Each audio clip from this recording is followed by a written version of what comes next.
নওদা গুলিকাণ্ডে গ্রেপ্তার আরও 4 জন। আগেই একজনকে গ্রেপ্তার করেছিল পুলিশ। গত শনিবার নওদার সর্বাঙ্গপুরে গুলি চালানোর অভিযোগ ওঠে। গুলিবিদ্ধ হন স্থানীয় এক যুবক রিন্টু বিশ্বাস।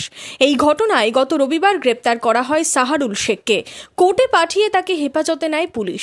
পুলিশ সূত্রে জানা গেছে, এই ঘটনায় শুক্রবার গ্রেপ্তার করা হয় রাহুল শেখ, রাহুল মণ্ডল, রুবেল শেখ ও আল্লাহ রাখা শেখকে। গুলিকাণ্ডে এখনো পর্যন্ত 5 জনকে গ্রেপ্তার করল পুলিশ। শনিবার ধৃত 4 জনকে বহরমপুর কোর্টে পাঠানো হয়।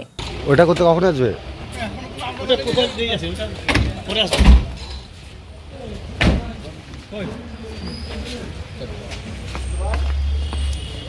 চলো চলো ভাই।